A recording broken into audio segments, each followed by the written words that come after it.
Hello and welcome to S24 Rundown. I am Zainab Ibrahim and here's our news in brief.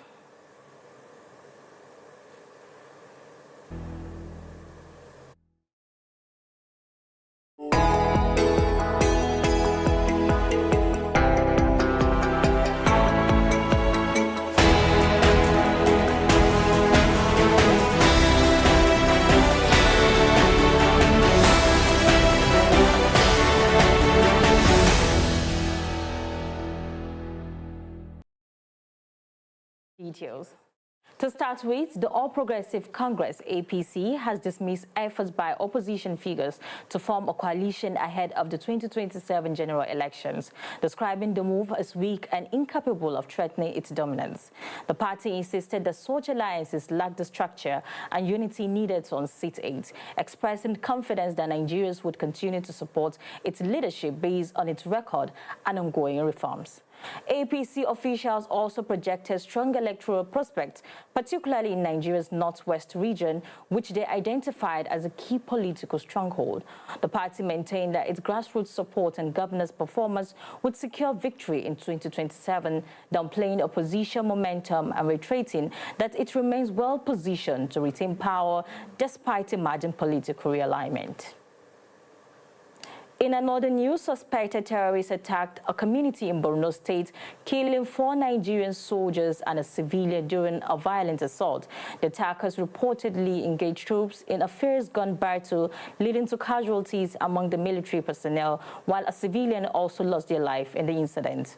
In response, security operatives were said to have confronted the assailants, forcing them to retreat after the clash, although details about the exact location and extent of damage were limited.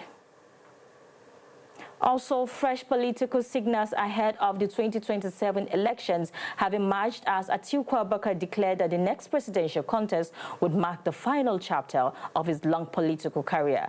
The former vice president indicated his intention to remain active in the race while positioning himself as a key figure in the opposition strategy to challenge the ruling party, framing the election as both a personal milestone and a critical moment for Nigeria's democracy. At the same time, Atiku expressed support for a consensus-based approach within the African Democratic Congress, suggesting that party leaders should agree on a single candidate to strengthen unity ahead of the polls. Also, a BBC investigation has revealed that some migrants are allegedly making false domestic abuse claims to secure residency in the United Kingdom through a special Home Office protection scheme meant for genuine victims. According to the report, the scheme designed to protect migrants depend on how abusive partners allows applicants to remain in the UK and eventually apply for permanent residency. However, evidence suggests the system is being exploited, with some individuals fabricating abuse stories to fast-track their immigration status.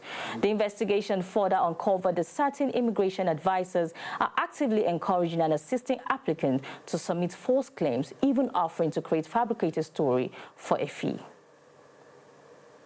Former Attorney General of the Federation, Abubakar Malami, and his son, Abdulaziz Malami, have pleaded not guilty to fresh amended charges filed by the federal government over alleged illegal possession of firearms linked to terrorism.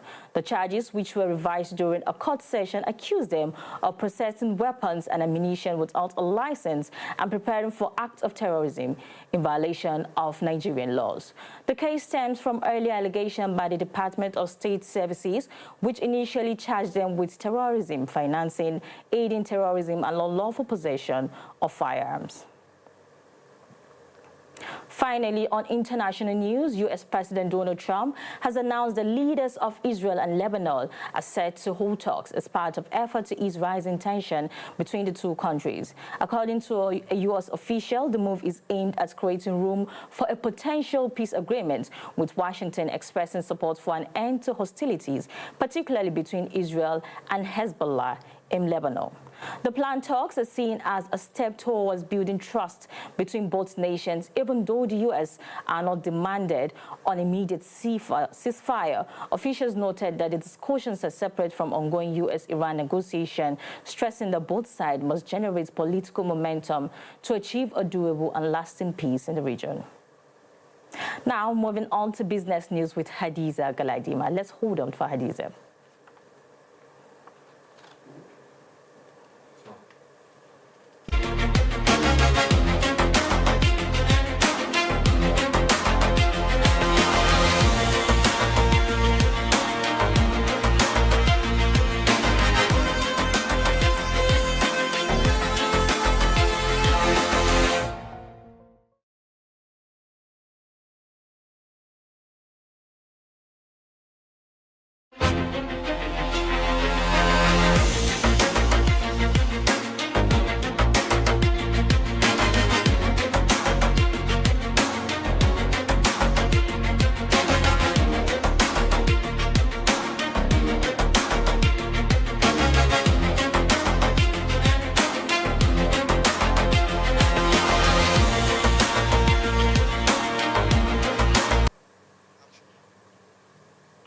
Thank you, Zainab. Good afternoon and welcome to your business update of the day. I am Hadiza Galadima.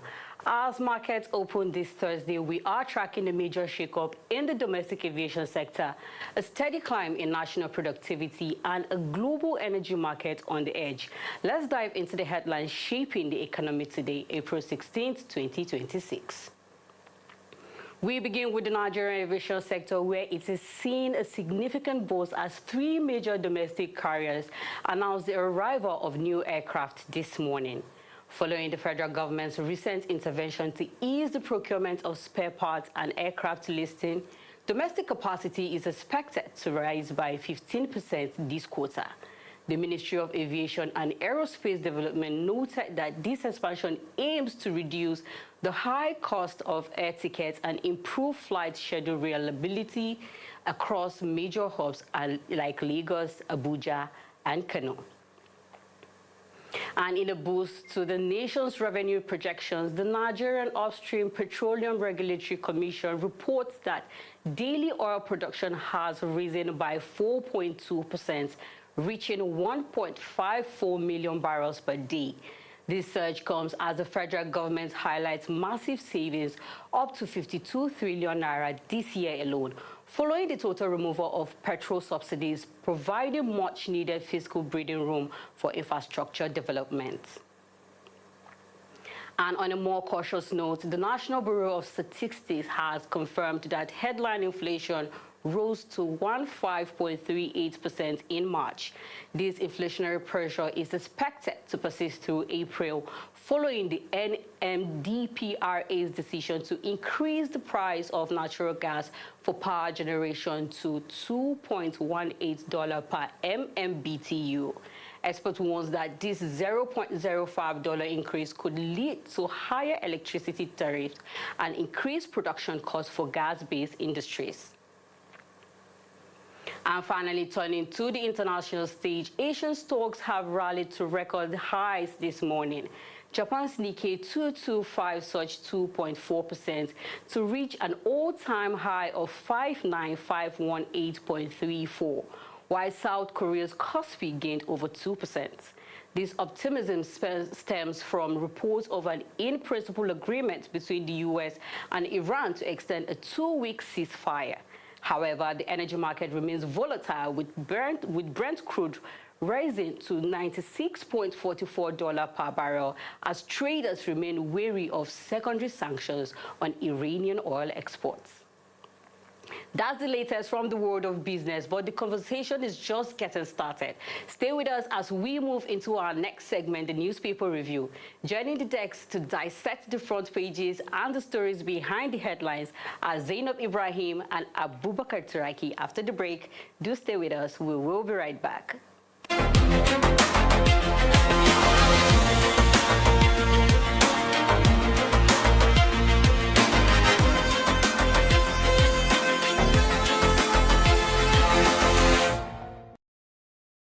Welcome back from that break, and thank you so much, Hadiza Galadima, for the business news. Now, over to newspaper review, and I'm here with Abubakar Turaki.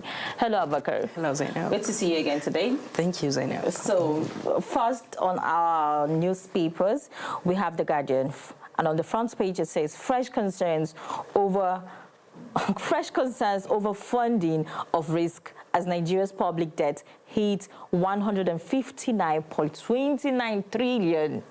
What would you say about that, Abagru? This is a huge amount of money. Do you want to laugh about it? It seems like you want to laugh about it. It's a huge amount of money. And to me, I'm expecting this government, when they assume the mantle of leadership, they are not going to borrow a penny. Why? Because they campaign. You've mentioned it before that country cannot survive without borrowing. Yes, because they make it clear that in one of their campaign blueprint that they say they are going to minimize the rate of borrowing in this country, and this statistic was given by the Debt Management Office.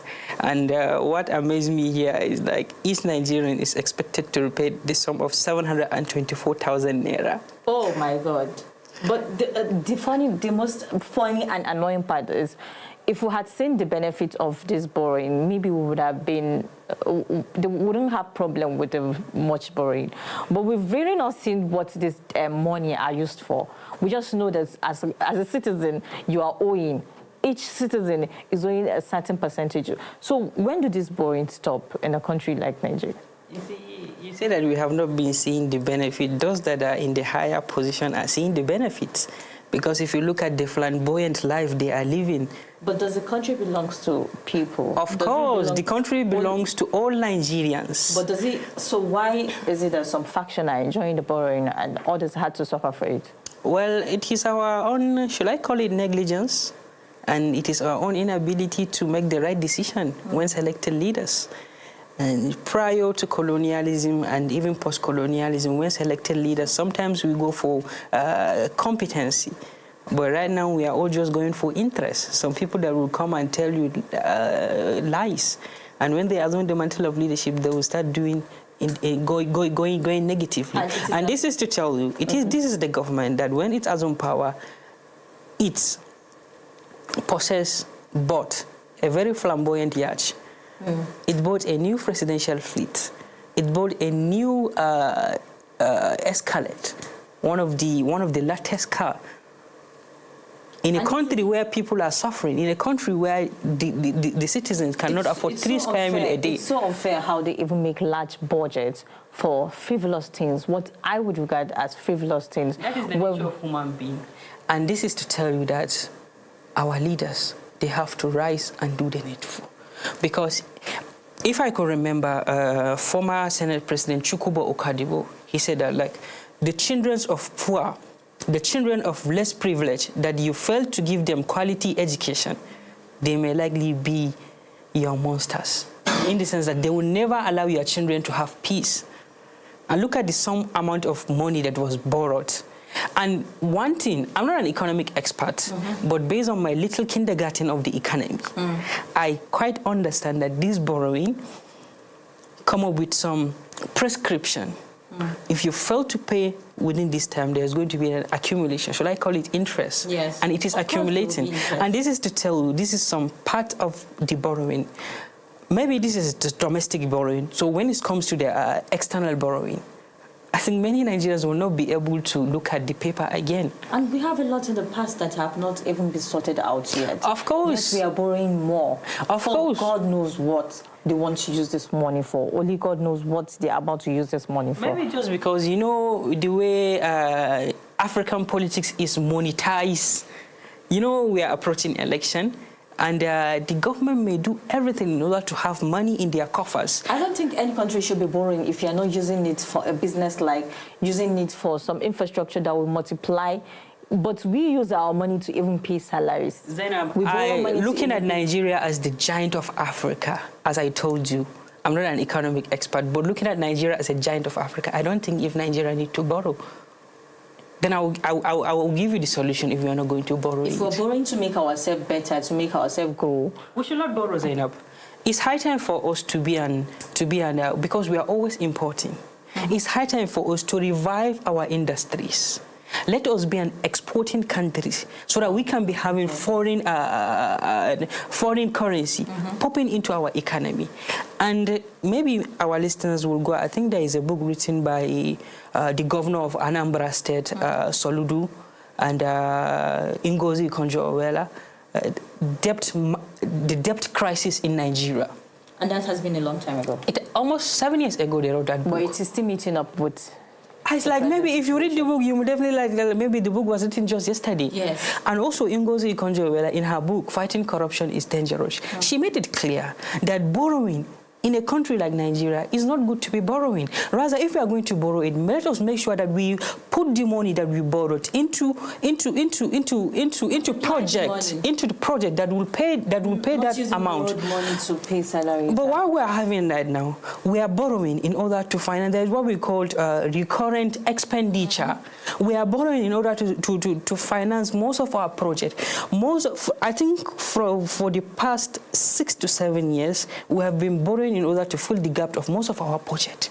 Then how are we going to make this right? We should cut the cuts of governance. This is so unfortunate. The flamboyant life that most of the political office holders are living, let them cut it. Let them start looking inward. Nigeria is at the verge of, should I call it, at the verge of collapse. The people who are supposed to make these changes are the people in power. So it is hard to actually, put the political office into just an office for work and not where you accumulate wealth. So the people who are supposed to make this decision are actually the people in power. How do you think this is possible? It's possible. Why don't we change our mindset and orientation? Which people's mindset? Nigerians' mindset.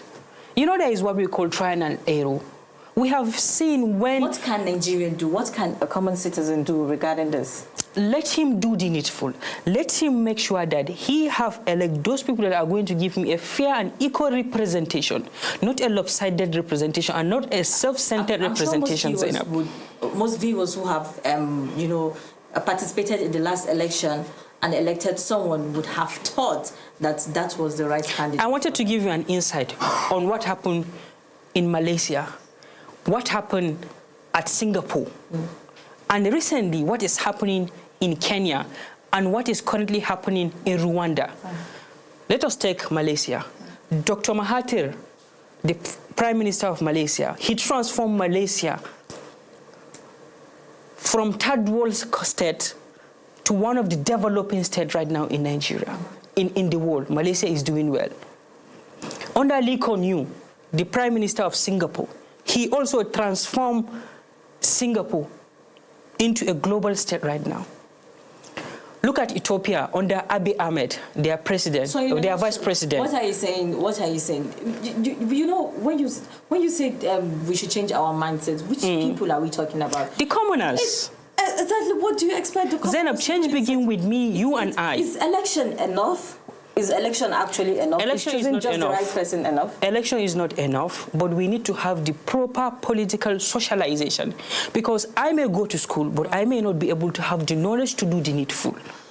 Abubakar, I would like us to move to the next paper. It's actually an unfortunate situation for us as Nigerians to have not been enjoying anything but to be going into larger and larger debt that our children and our children yet to come are coming to pay for. So now we have our next headline on the Daily Trust front page, and it said, Insecurity, Nigeria in state of war, ACF. So what are the ACF fighting for? Are they actually crying because they are citizens, or this is politically driven? I think, Zainab, as I always talk to you from the positive and optimistic lens, I pray that the Arewa Consultative Forum, ACF, that they are making call now is not a political call, because it has become clear and obvious when a Southerner is in the helm of the affairs, the Arewa Consultative Forum will be speaking. And when a Northerner is in the helm of the affairs, the Afini Ferry of the South. But is that how it's supposed to be? The cycle is. That is why I'm telling you. We're just supposed to talk when things are not going well. We have to be neutral. Yes. Whether there's a Southerner, whether there's a Northerner, whether there's a... Whatever you come, as long as you are a leader. That is why the ACF now are talking? No, what they outline, actually, the story actually makes sense to some Nigerians because they outline, they make it clear that Nigeria, for the past 1 month, Abubakar, we all understand this headline. That's why I'm saying that as commoners, as citizens, we all understand these headlines. But I just want to understand the ACF. What is the purpose of this call-out?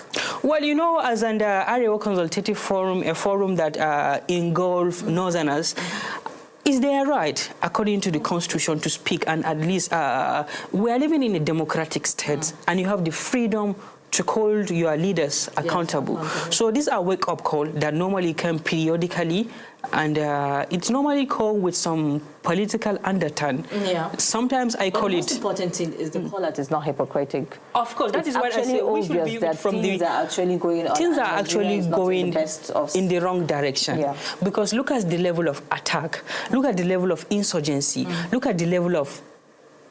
The economy is not even smiling to a common man. And we just finished borrowing.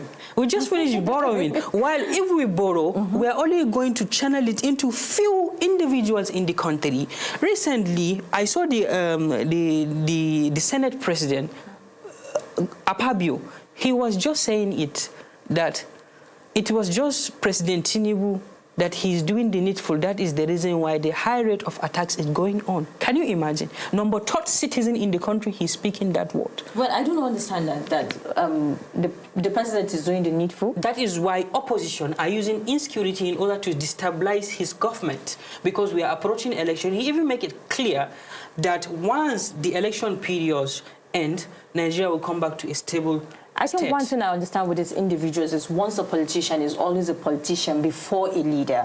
They are just being politicians. And at this moment, it will just be a blame game on this side. Nobody wants to take responsibility. No one is taking accountability for the responsibility. Of course, and Zainab, do you know what it takes to lose a life of a Nigerian? You have campaign. You have rally around 36 states, including Abuja, soliciting for people to... The conscience is gradually dying. It's becoming a normal thing for lives to be lost in states. Zainab, we lost somebody is no longer there. It's no longer, there is no any sympathy in their heart. Now have thousands of people losing lives every day, so it's no longer a thing for them. Zainab, after this newspaper review, I think maybe if we go out and log into our internet, you will see another attack. Oh, we won't see another attack. Okay, we pray. We pray there's not going to be another. But it is obvious, Zainab. We have seen several attacks in Maiduguri. And nothing has been done. We have seen several attacks in Kaduna. Apologies. And promises. And even recently, the attack that took place in Jos, can you imagine? The president of the country went to Plateau. He didn't even enter inside the Plateau. He would just look at the level of what is exactly going on with our leaders. We, the followers, also have our own share. But at least the leaders need to do the needful. I'm not talking from emotions, but rather the followers. I think it's people seems to be losing hope, Abubakar. There is hope because, as I told you every time, Zainab, there is always light at the end of the tunnel. We have seen countries that have been battling with lack of leadership, but they are doing fantastically great now. Look at Rwanda. Look at Rwanda under Paul Kagame. One day, just like other countries. Let's finalize. Still on Daily Trust, it says Tinubu moves. Tinubu moves against terrorists after fresh military casualties. Please, what was the move? Zainab, Nigerians are tired of seeing headlines, attack here, attack there, attack all over the country.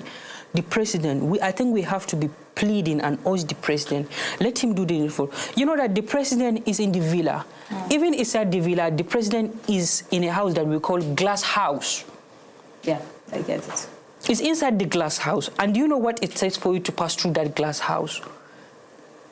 An ultimate security is there. So I think maybe the president is being, some people that are within the president are using politics. Maybe they are not reporting to him directly on what is exactly going on in the country. This has nothing to do with anyone reporting to anyone. There is a politics. I think it's glaring. We can all see it. But I don't take this information. There are some allegations that even what the president is going to read, his aide, they have to filter it. Okay, Abubakar. Of course, we have seen that. I would like to rest my case here. I don't know about that. With this, we've come to the end of newspaper review. Thank you so much, Abubakar. And we'll be moving to the next segment, S24 Report, coming to you after the break.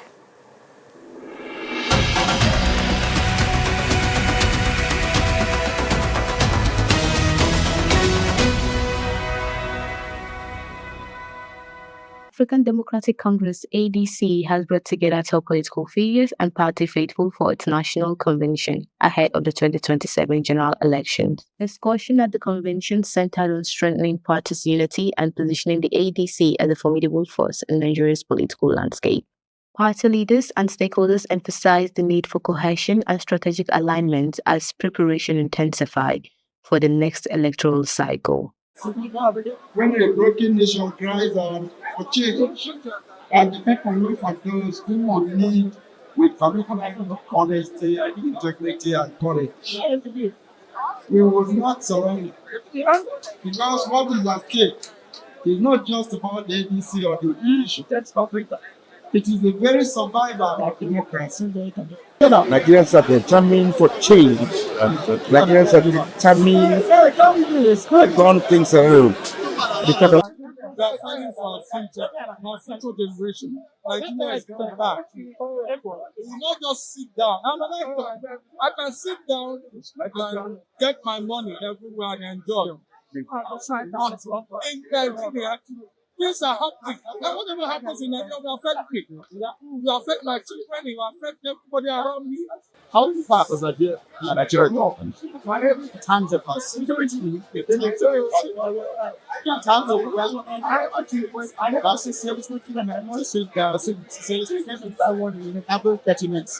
right, yes.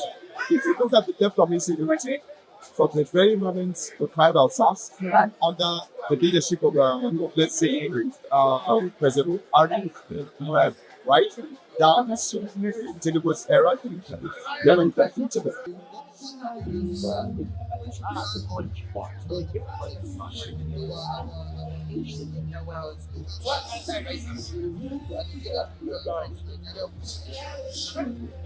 Some party members say the convention comes at a crucial time, despite what they described as alleged political pressure from the ruling All Progressive Congress, APC.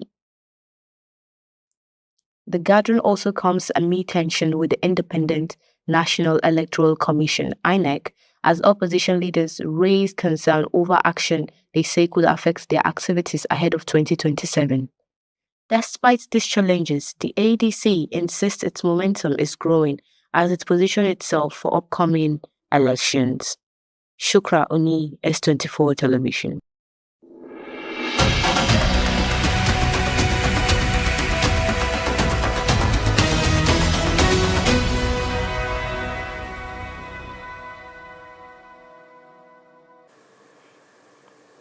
And welcome back from that break. This is Political Arena with me, Abubakar Shraki. When Nigerian youths are given opportunity to take part in governance, many people across the country are calling for more inclusion.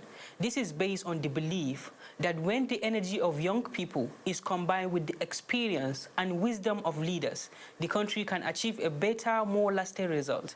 However, this also brings up important questions about readiness, structure, and how youths can fit into the political system. To help me understand this discussion, I am joined by my colleague, Shukrat, to understand the reason why the clamoring and call for youth inclusion in governance is all over. Shukrat, welcome to Political Arena. Thank you, Abubakar, for having me. So, Shukrat, as a young Nigerian, what are your expectations when young people are given opportunity to be in governance? First and first, I expect inclusivity. Inclusivity is very important. Inclusivity in all aspects of government, because I feel the young people are closer to the people and they know ways to get feedbacks from their people on any policy or any system they are carrying out or things they are trying to do. They are supposed to be inclusive. They're supposed to carry the people along in every aspect of everything they are trying to do. And they are going to focus on the problems, the actual problems. They are not just going to say, oh, these are the problems, these are the problems, this is why Nigeria is not this, this is why Nigeria is not that.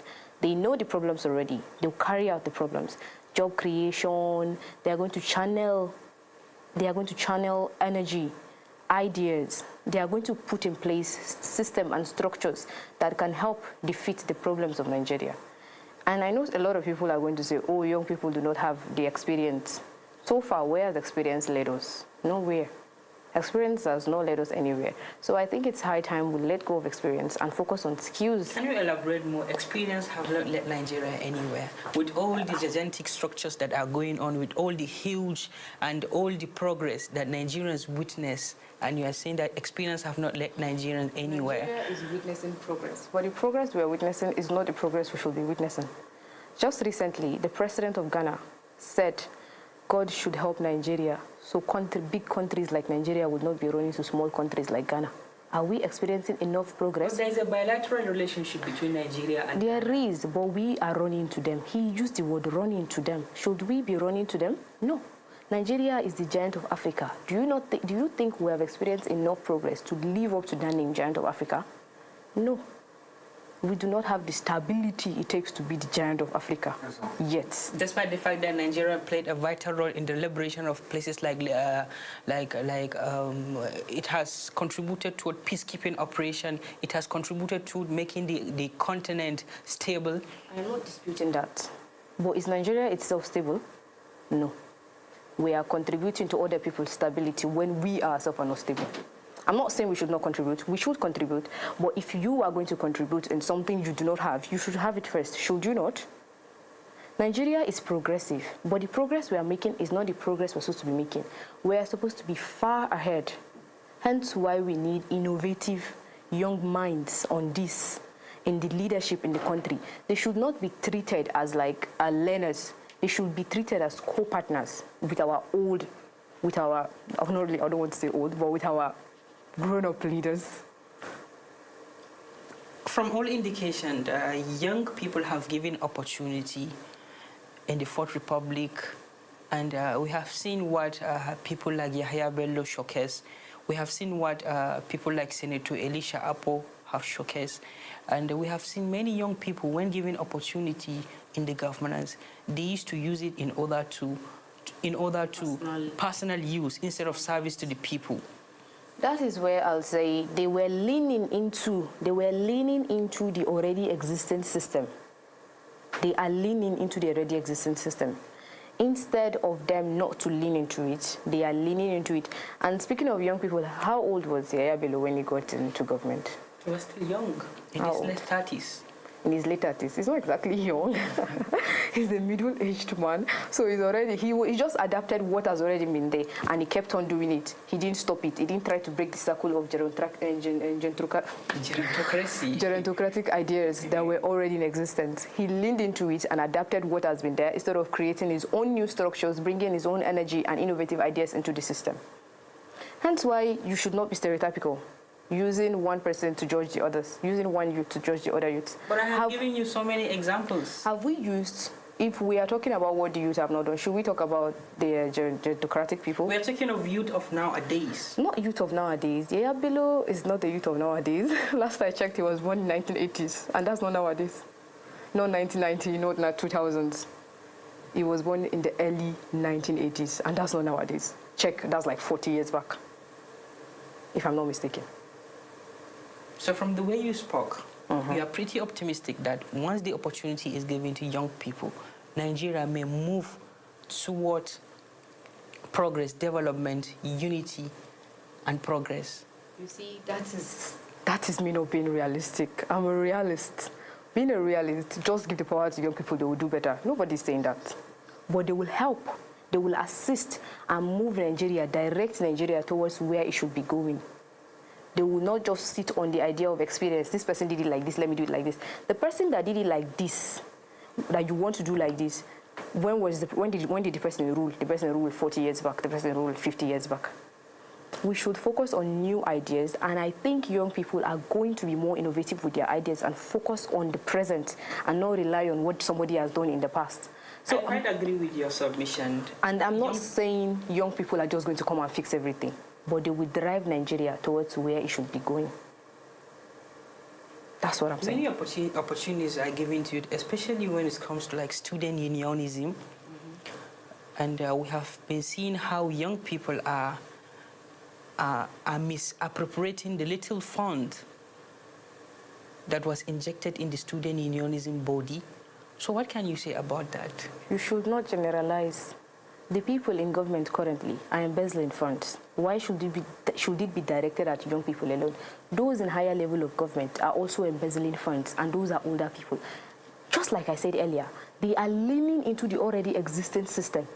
And you should not be stereotypical and say because one student... But you cannot copy somebody directly now. At least you are a different human being. At least you are expected to do something differently.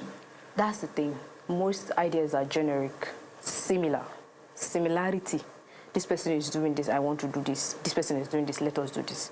And you should not be stereotypical to say because one SUG government messed up, the others are also messing up. Not all SUG governments are messing up. Some are actually good, just that the bad will always be louder than the good. But most of them are running and there is no accountability and transparency. Who there. told you that? Where did you see that? Where? I also went to university. Yes, I'm currently a university student. There is accountability in some. Of course, it cannot be all of them cannot be good, and all of them cannot be bad. That is the point. Not all young people are credible to be leaders, and not all of them are not credible to be leaders. But we have not even given them the chance to know, yes, this person is credible or not. We should give them the chance to know they are credible. To know. Have you given any young person the chance to be credible apart from Yaya Bello and Alicia? They are the likes of Bello El-Rufai, who is representing Kaduna North. So far, so good. How has he been doing?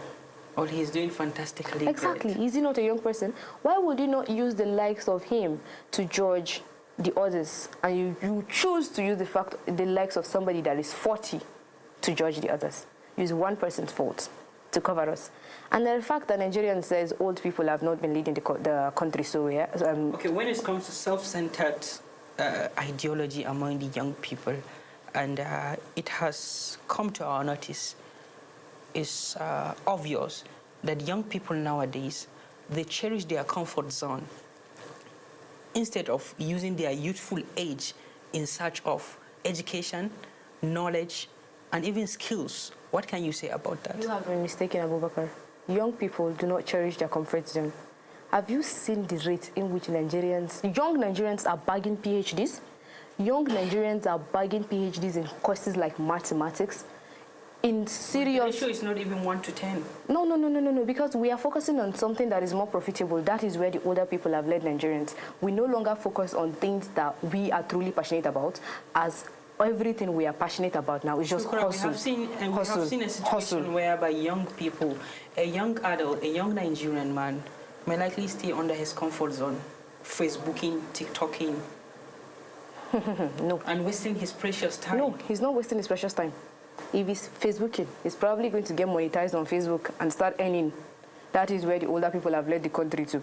Nowadays, we no longer people go to school just to survive, not out of passion or be educated. I had to speak to many young Nigerians, and most of them, their response is, most of them, they go to school just because to have the certificate. And to survive. They want to get a job that will fit them and their families. The essence of education is getting a job. The essence of exactly illiteracy. That the essence of education should be fighting illiteracy. But with where Nigeria is today, would you care about illiteracy if you have not eaten? Would you care about illiteracy if you cannot afford basic necessities like shelter, water? Do you see the fact that the electricity in Nigeria is not stable? And I thought it was just one part of Nigeria until I figured out it was almost all parts of Nigeria. Electricity is not stable. If you use your certificate to fight illiteracy, who would fight poverty for you? What would you use to fight poverty? Knowledge will open more doors for you. But what I'm trying to let you understand is many young people nowadays, they felt like going to school is not even important. There is even a slogan that they are using, school is a scam. And these are the type of people that you are agitating for. No. An opportunity to be given to them. Like I said earlier, you are stereotypical. You are stereotyping. They are young people who in fact believe knowledge is the basis of a nation. Do you understand? The young people in the nation have to be educated. But you have to be, as a Nigerian nowadays, the basis of education is not just to be educated, it's just to survive. That is where older people have driven the country to. Right. Before we draw the curtain we are just trying to survive. Before we draw the curtain of the program, in a nutshell, what is your call to young Nigerians that are eager to venture into elective position? First and first, I would say they should not be eager. Eagerness is not going to get them anywhere. They should be patient. But they have been eager for the past decades. Yes, and the thing is, we should elect credible young people. credible young people, people that are actually credible. We should not just say, oh, because this person is young, we should let the person in. No, is the person credible? Does the person have the knowledge, the innovation, the idea it takes, the energy? Is the person ready to change the structure and the system? Is the person ready to widen the structure and mold the structure in a way is going to fit for other young people to come in? You're calling for meritocracy over interest. Yes. Does the person have the interest of the people at heart? Because we're saying, oh, young people do not have the interest of people at heart. Have we tried them? No. Does the young person you are bringing in to be elected, does he have the interest of the people at heart? Okay, Shukran, I think we have to draw the curtain of the program. We're going to have this conversation after this program because you spoke extensively good about young Nigerians, and I believe what you said, they will definitely listen to you, and I believe Nigerians will see the light at the end of the tunnel. Amen. That is all what we have on Political Arena. Stay tuned for our S24 The Commentary.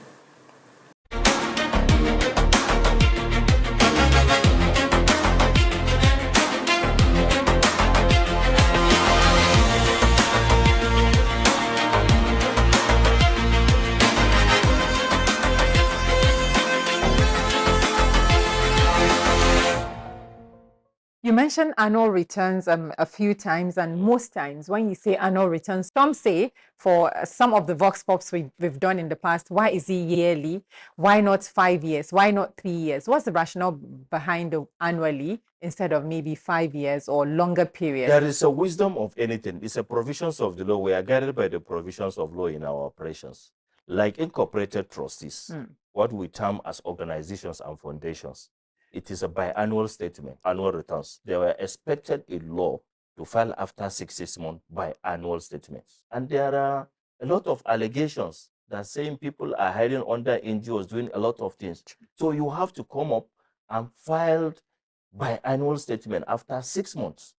And at the end of the year, you file your annual returns. The difference between biannual statement and financial statement is all giving us update about your operations. But the other ones carried financial statements of your organizations. The other one doesn't have any financial details on it, financial statement required. So for incorporated trustees, the law is expecting you to file these statutory filings. But for ordinary small businesses, of which this government is encouraging to be on board, it's for your own good to file your annual returns annually. If you don't do that, you are opening yourself to attack. You are opening yourself to other things. In fact, it is the wisdom behind it is to give you more opportunities to protect your business. If you observe, CAC is collecting a very token amount to maintain the company details in our cloud, because it's cloud-based, technology involved, and other things. We outsource these services. We've been paying third party for providing such services. That's the reason why we require you to pay a little amount. We are not after what you give Corporate Affairs Commission and sort of financial value of it. Corporate Affairs Commission is not tax collectors. We are meant to facilitate businesses. What we require is just a fees, which is very negligible amount. You mentioned cloud in your dealings. Is this cloud Nigerian based? Did you curated it as CAC, or you're outsourcing, like you said? The outsourcing, is it within Nigeria or is it within the Nigerian tech space or outside? Fortunately enough, I just came back from China. We went to Huawei, and I'm expected to be in the Google cloud activity in Las Vegas any moment from now. We are going around to fetch AI models that can fit into our operations. Personalize it into our operations.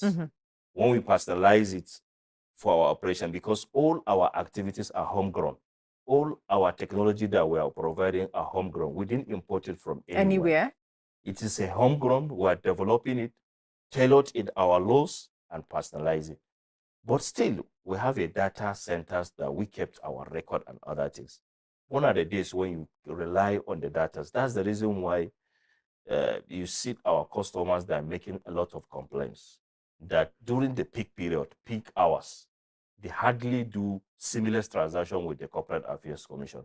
Reason being that because of traffic and other things. And what caused that traffic is when you put a request, another person put a request, all the request goes down to the data to pull out the response. So look at the traffic during course period. When it is a cloud base, it will never happen that like way. that. These are the issues that I inherited. We're trying to improve on our services, that we wanted to go beyond keeping our data in the way we bet it, to make it in a cloud, so that we can give permanent solution to all these issues, that you can work at any time, seamless, effortless. Yeah.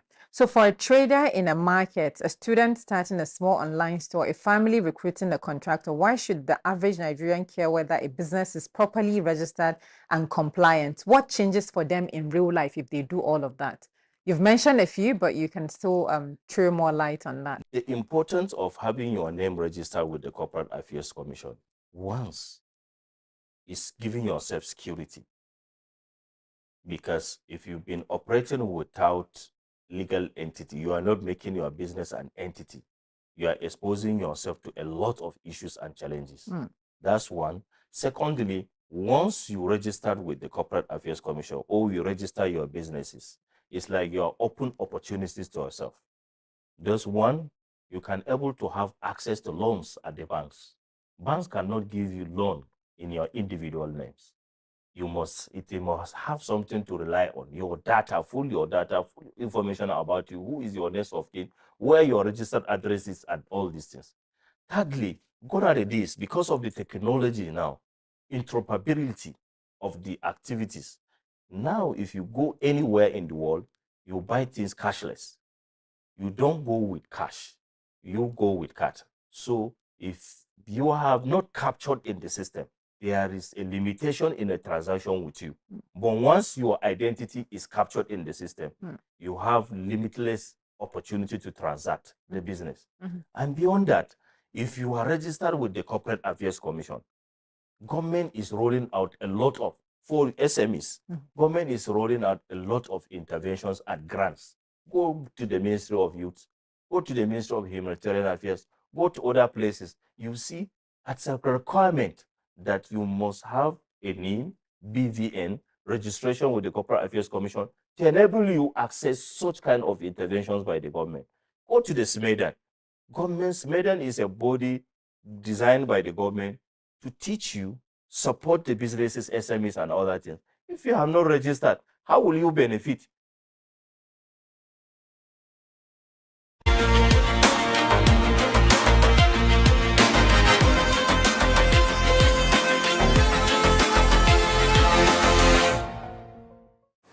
Welcome back now to technology, innovation, and the digital world with me, Gladys Asuko. The Nigerian Communication Commission has activated an automatic compensation policy for telecom subscribers experiencing poor service. Effective this April, users will receive compensation for issues such as dropped calls, network failures, and poor internet connectivity without needing to file complaints. The move is part of effort to improve service quality, protect consumers, and ensure greater accountability among telecom operators across the country. Moving on, the Nigerian Police Force has announced the deployment of additional personnel to Joint Admissions and Matriculation Board CBT Center in regards to the 2026 UTME. The deployment is aimed at preventing examination malpractice, maintaining order, and ensuring the safety of candidates during the examination period. Authorities say the measure is part of efforts to strengthen the integrity of the examination process and ensure a smooth and credible conduct of the UTME across the country. And now on the global space, Huawei and MTN Group have signed a 2026 strategic memorandum of understanding to expand AI-driven network development and digital infrastructure across Africa. The agreement will focus on strengthening broadband connectivity, improving digital services, and upgrading telecom networks using artificial intelligence and advanced technologies to support wider digital growth across the continent. And also still on the global space, over 45,000 jobs have been cut across the global technology sector in early 2026 as companies continue to restructure their operation around artificial intelligence and automated workflows. Many tech firms are shifting toward AI-assisted systems, reducing workforce size while increasing automation in areas such as software development, customer support, and operation. And that's a wrap on ICT World. Khadija Mohammed is on standby with the entertainment updates after the break.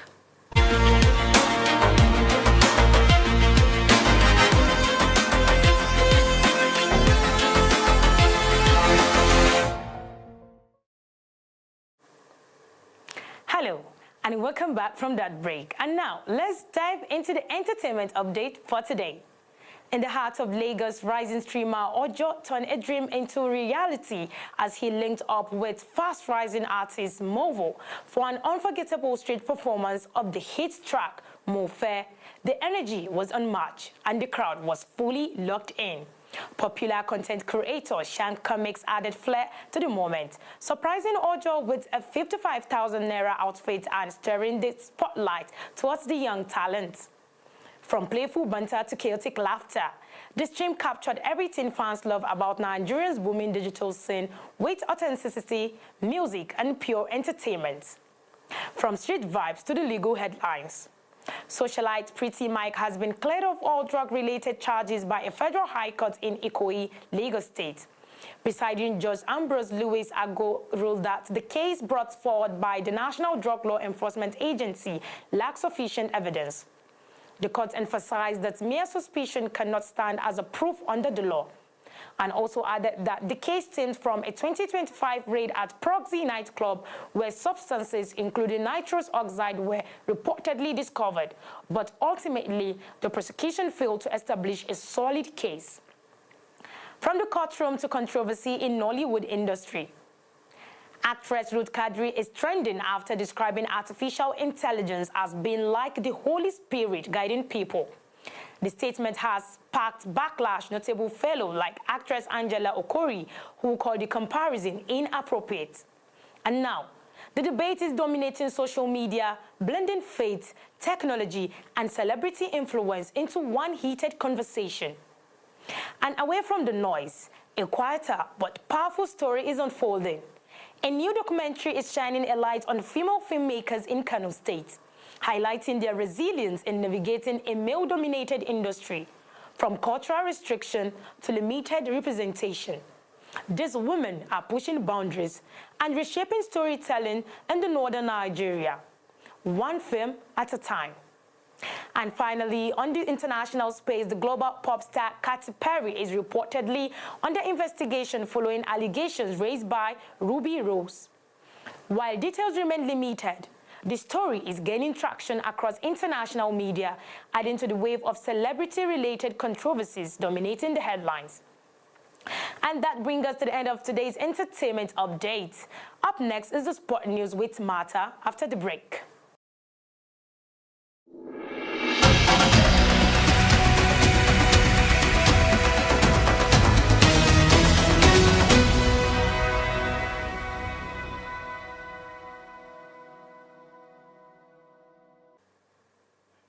Hello and welcome to your sports update, where we bring you the biggest stories from football and athletics. We begin with Newcastle United winger Anthony Gordon, who is reportedly considering his future with a possible summer exit now on the table. The 25-year-old is said to be open to new challenges over Newcastle's chances of qualifying for European football next season. Top clubs including Arsenal, Liverpool, and Bayern Munich are monitoring his situation, while Gordon is believed to want his future resolved before the World Cup. Newcastle, however, are expected to demand a significant transfer fee, setting the stage for a potential major summer transfer saga. Next, attention turns to Europe, where Nigerian forward Ademola Lookman is set for a major Champions League moment. He will face Arsenal in the semi-finals in what promises to be a high-stakes encounter. The informed attacker is expected to play a key role for his side as they take on the Premier League giants, with a place in the final on the line and all eyes on whether he can deliver another standout performance on the big stage. In international football news, FIFA President Gianni Infantino has confirmed that Iran will participate in the upcoming World Cup. He stressed that football must remain a unifying force and that all qualified teams have the right to compete. Iran's place had been the subject of speculation due to political tensions, but FIFA has now reaffirmed its stance of keeping politics separate from the game, securing Iran's spot in the tournaments. And finally, football is also making headlines off the pitch as a new global initiative prepares to launch. World Football Giving Day will be introduced on May 26th, led by Common Goal to raise funds for social impact projects worldwide. The campaign has already received support from figures such as One Matter and Yubin Club, alongside more than 100 organizations. Organizers hope it becomes an annual event using football's global reach to turn passion for the game into meaningful change beyond the field. And that's it on Sport News Update. Up next is PG News with Siddiqat Yusuf after the break.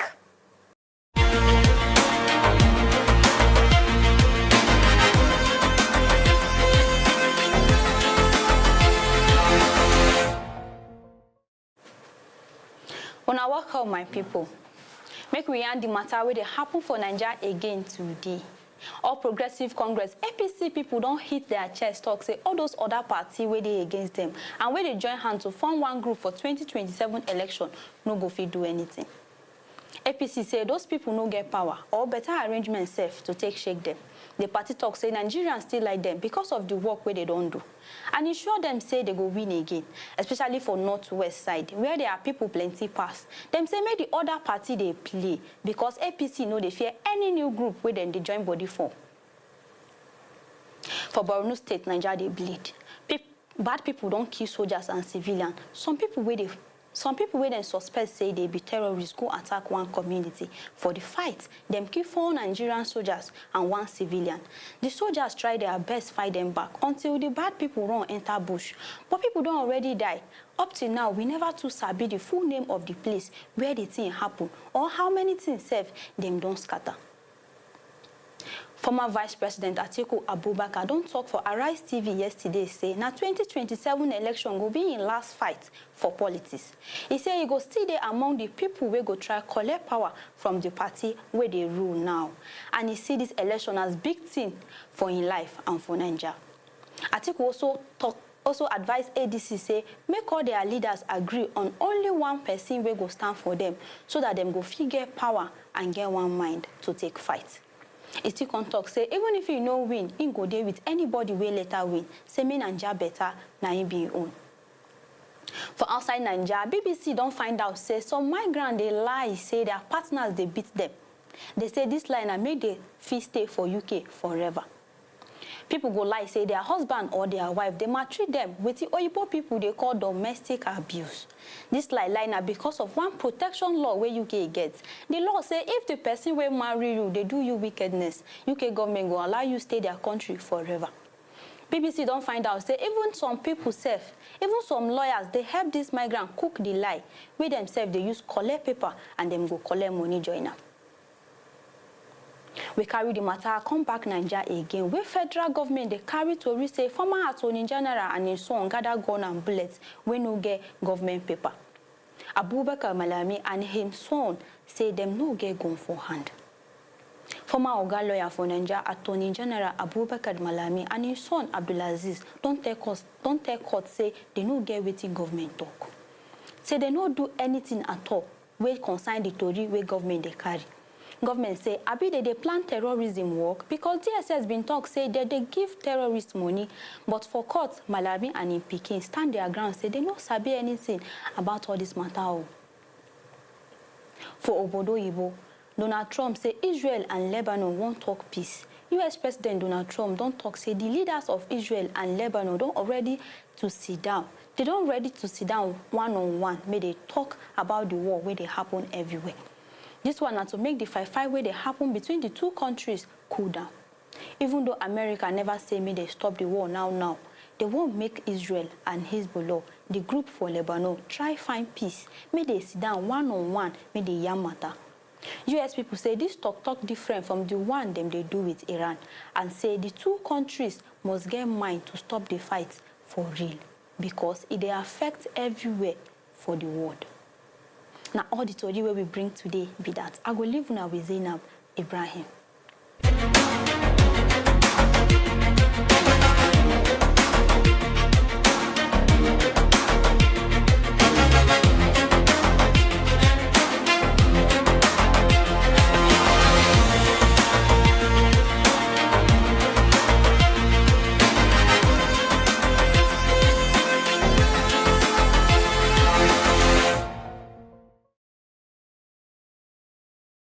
From that break, and thank you so much, Sadiqa Yusuf, for that version of the news. With this, we've come to the end of S24 News Rundown. Please do join us tomorrow, same time, as you follow us on all our social media platforms at S24 Television.